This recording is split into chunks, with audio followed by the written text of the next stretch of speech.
Hi again. Um, I came up with a top 10 list for cartoons that I watched growing up, my favorite ones. Um, Sitting outside today, it's a nice day. Uh, Street's a little busy. Concerned that the background noise might be a little too much, but I don't really want to sit inside. I can sit on my porch. It's nice. Don't feel like I have to wear a sweatshirt today. Um, but yeah, I came up with top 10 list of cartoons uh, that I watched growing up, and five of them that were my least favorite. When I started getting into it, there were so many. Uh, I didn't realize how many there were, ones that I had even forgotten about when I started looking up different 90s kid shows and cartoons. Uh, but I'm just going to jump into it, I guess. Uh, so at number 10, I have Inspector Gadget. And I wasn't always excited when Inspector Gadget was on, but it had a formula to it that made it compelling to watch. The Especially the bad guy, Dr. Claw.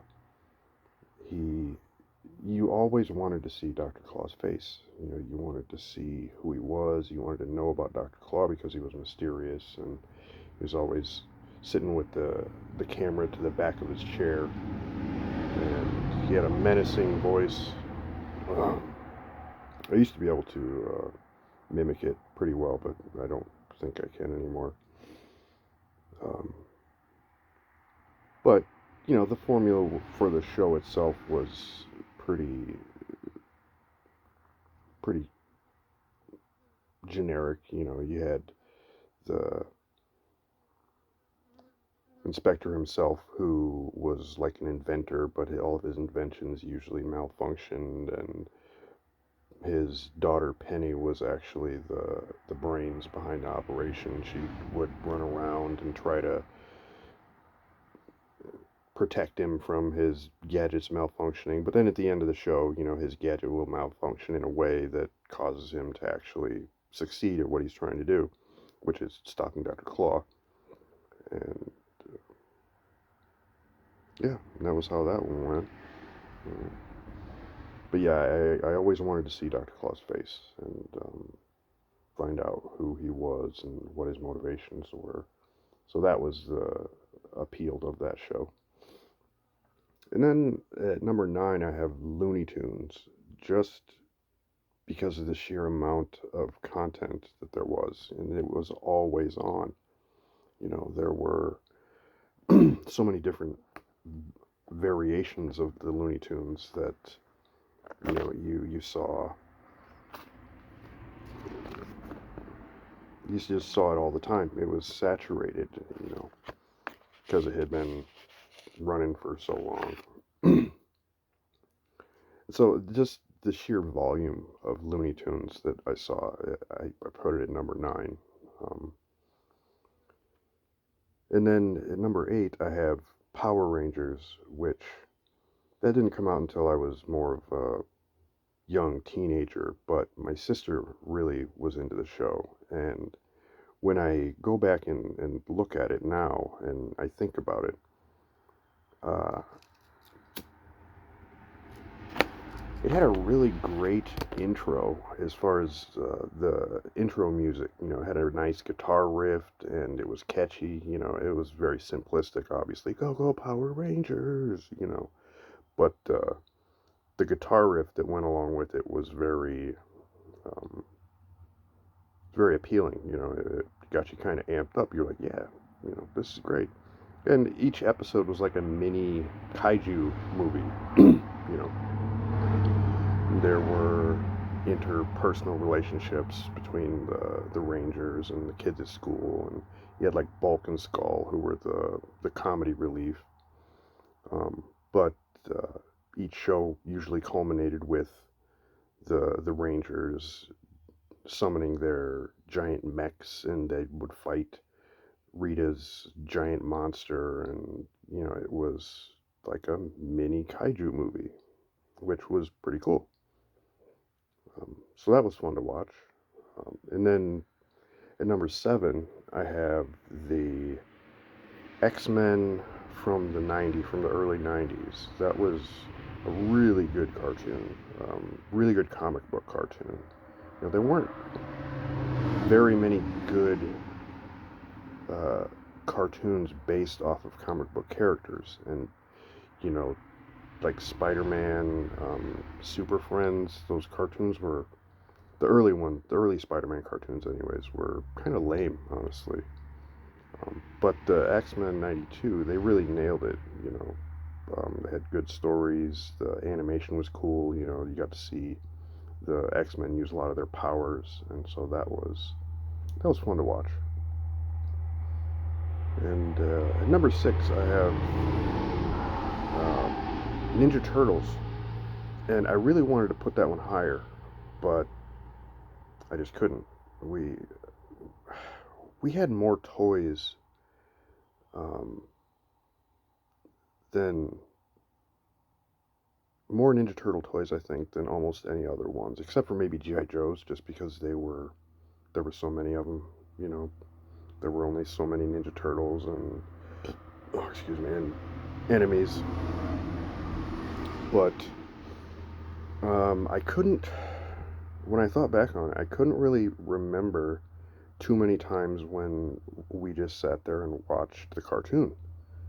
Um, yeah, I'm sure we did from time to time, but the majority of our experience with the Ninja Turtles was just playing with the toys that we had. Um, but I do remember that we did watch the cartoon. The only reason I even have it this high is because, like I said, I wanted to put it higher just because we had so many of the toys. Um, then at number 5, I have Scooby Doo. Scooby Doo was another one of those shows where it had a really good formula, and it was very simplistic. Obviously, you had the ghost hunters who always ended up uh, debunking the idea that it was a ghost, and Mr. Withers, and yeah, but that was a fun show. You had the cowardly guy and dog who, once again, were like the bumbling clowns who usually ended up solving the mystery by just sheer dumb luck.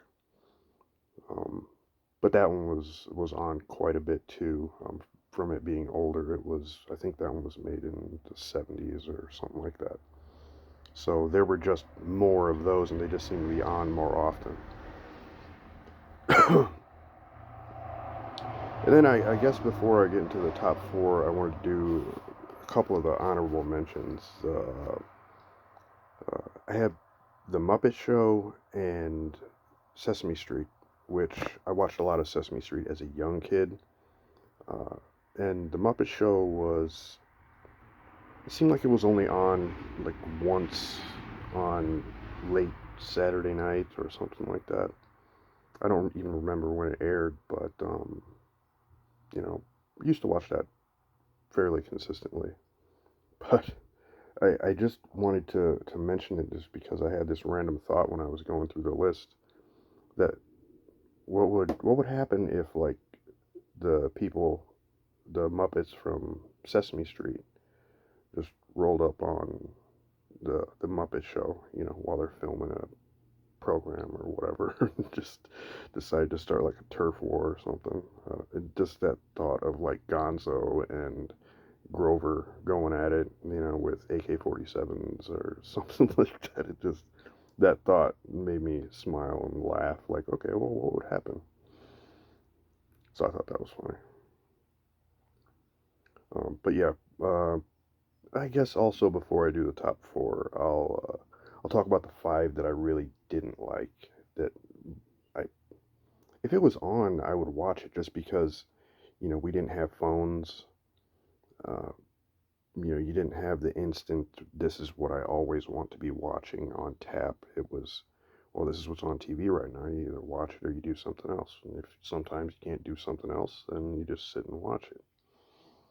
So, but at number five, I had Winnie the Pooh, and that one was, it felt like someone was trying to get me to take a nap when I was watching that show. You know, like as a kid, somebody is watching you and they're just like, just sit down and watch this show and go to sleep, basically. You know, it was just kind of boring.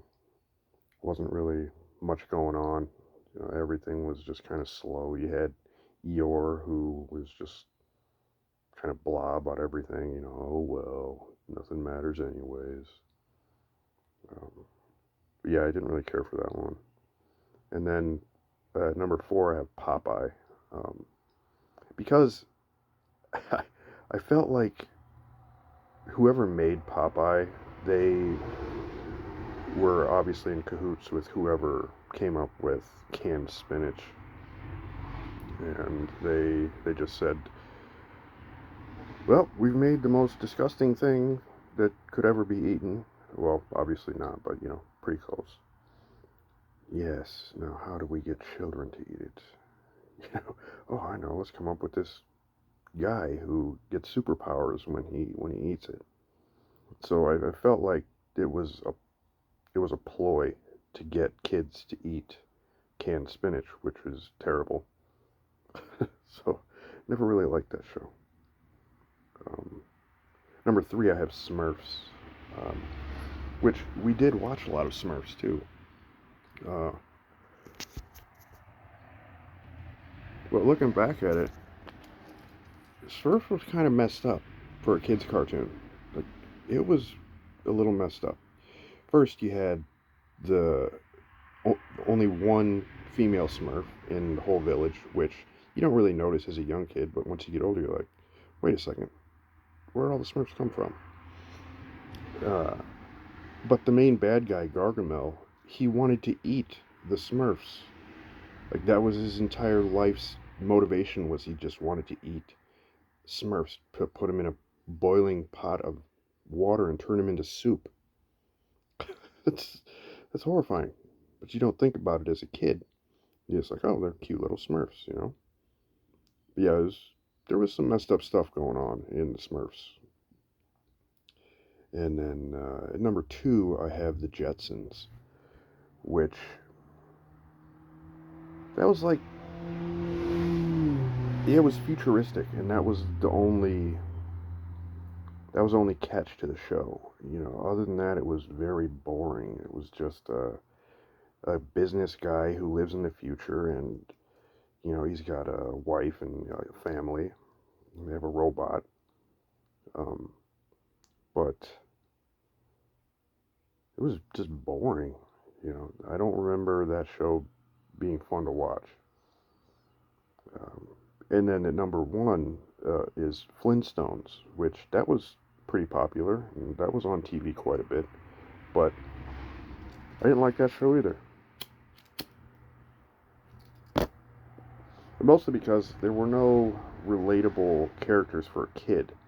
You know, it was mostly an adult guy, Fred, who was really obnoxious. You know, he was loud and just wrong about everything, and he was constantly yelling. Um, there were dinosaurs. Yeah, you know, that was the hook for that show. Was, oh well, yeah, but it takes place back in BC, and everything is ridiculously oversized. You know, and they had a pet dinosaur.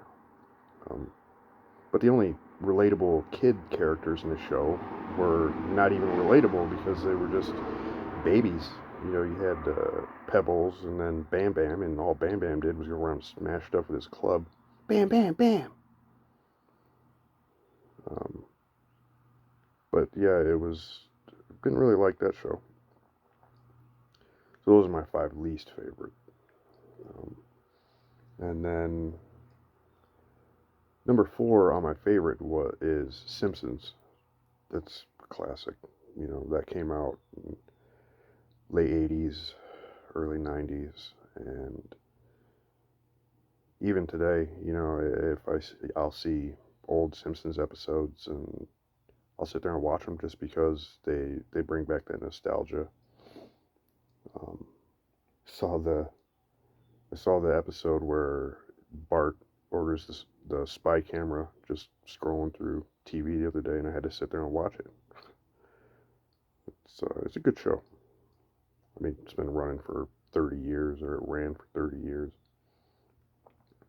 And then at number 3, I have Transformers, which we had quite a few of those toys as well. And that was another one of the shows that I really would like to have at like the top of the list, but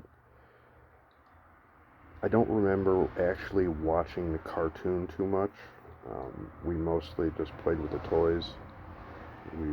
We did watch it from time to time, but yeah, it was more the combination of the watching the cartoon and having the action figures. And then number 2, I have G.I. Joe. G.I. Joe was one of the cartoons that was on early in the morning before we would go to school. It was like, it started right as we were supposed to, like 30 minutes before we had to walk out the door. So a lot of times we missed the end of the episode, but we had a lot of the G.I. Joe toys too. So, and they were fun to play with. They all had little guns or, some little accessory that came with them, and there were vehicles. It was a fun kid toy for young people. And they always had a message, where one of the G.I. Joes walks into like a bathroom or something, and there's some kid in there smoking in a stall, and like, smoking is blah blah blah, and it's bad for you, and all this other stuff, and the kid's like, wow, I didn't know, and then it goes, well, now you know, and knowing is half the battle, Then at number 1, I have Thundercats, which, when I think about the actual concept of the show, that they're aliens from a different planet who are partial, like, cat people, but not even all the same cat type. Like, you got a cheetah and a tiger and a lion and a panther. That it just doesn't make any sense. Which, it's a cartoon, obviously it doesn't have to make sense, but thinking back on it, it just makes no sense, But they all had different weapons, and they all had different abilities. Like, Cheetara was really fast, and Lion-O was the leader, and he had a cool sword with the Eye of Thundera in it, and the bad guys were cool. You had Mum-Ra, who was a mummy who turned into like a giant winged creature, I think. Maybe he didn't have wings, but he could fly. And that was another one that had a really cool intro. It had a heavy metal riff, and at some point when the team would form up, they'd play the riff again, and you'd see like the Thunder Tank jumping over a hill, and that was really cool. So that had a really good formula for making compelling episodes. So that was my favorite. And that was another one that was on in the morning, and that was on before G.I. Joe, which we got to watch the whole episode, every morning. We didn't have to wait until Saturday to watch it. So that was cool. That was like every morning before school, watch Thundercats, and then watch most of like a G.I. Joe episode, and then go to school. Yep, so those are my favorites, my top 10 list. Try to come up with some different ideas, but yeah, thanks for watching.